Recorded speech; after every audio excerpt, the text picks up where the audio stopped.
யோபு அதிகாரம் 32.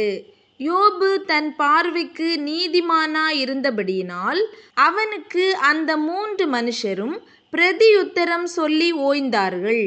அதனால் ராமின் வம்சத்தானான பூசியனாகிய பரகேயேலின் குமாரன் எலிகூவுக்கு கோபம் உண்டது. யோபு தேவனை பார்க்கிலும் தன்னைத்தான் நீதிமானாக்கினது நிமித்தம் அவன் மேலும் அவனுக்கு கோபம் உண்டது. கொடுக்கத்தக்க மறுமொழி யோபின் 3 சிநேகிதருக்கும் அகப்படாதிருந்தும் அவர்கள் அவனை ஆகாதவனென்று தீர்த்தது நிமித்தம் அவர்கள் மேலும் அவனுக்கு கோபம் உண்டது. அவர்கள் தன்னை பார்க்கிலும் வயது சென்றவர்களானபடியினால் எலிகூ யோபின் வார்த்தைகள் முடிந்து தீருமட்டும் காத்திருந்தான். அந்த 3 மனுஷரின் வாயிலும் மறு உத்தரவு பிறக்கவில்லை என்று எலிகூ கண்டபோது அவனுக்கு கோபம் உண்டது. ஆதலால் பரகேயேலின் குமாரன் எலிகூ என்னும் பூசியன் பிரதியுத்தரமாக, நான் இளவயதுள்ளவன், நீங்களோ விருத்தாப்பியர். ஆகையால் நான் அஞ்சி என் அபிப்பிராயத்தை உங்களுக்கு முன்பாக வெளிப்படுத்த பயந்திருந்தேன். முதியோர் பேசட்டும், வயது சென்றவர்கள் ஞானத்தை அறிவிக்கட்டும் என்றிருந்தேன். ஆனாலும் மனுஷரில் ஒரு ஆவி உண்டு, சர்வ வல்லவருடைய சுவாசமே அவர்களை உணர்வுள்ளவர்களாக்கும்.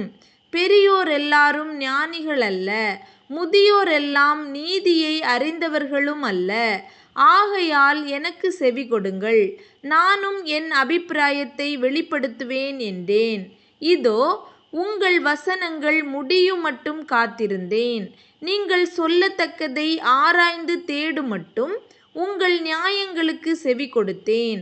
நான் உங்கள் சொல்லை கவனித்தேன். ஆனாலும் இதோ உங்களில் யோபுக்கு நியாயத்தை தெரிய காட்டி அவருடைய வசனங்களுக்கு ஏற்ற பிரதியுத்தரம் சொல்லுகிறவன் இல்லை. ஞானத்தை கண்டுபிடித்தோம் என்று நீங்கள் சொல்லாதபடி பாருங்கள். மனுஷன் அல்ல, தேவனே அவரை ஜெயங்கொள்ள வேண்டும். அவர் என்னை பார்த்து பேசினதில்லை. நீங்கள் சொன்ன வார்த்தைகளினால் நான் அவருக்கு பிரதியுத்தரம் சொல்வதுமில்லை.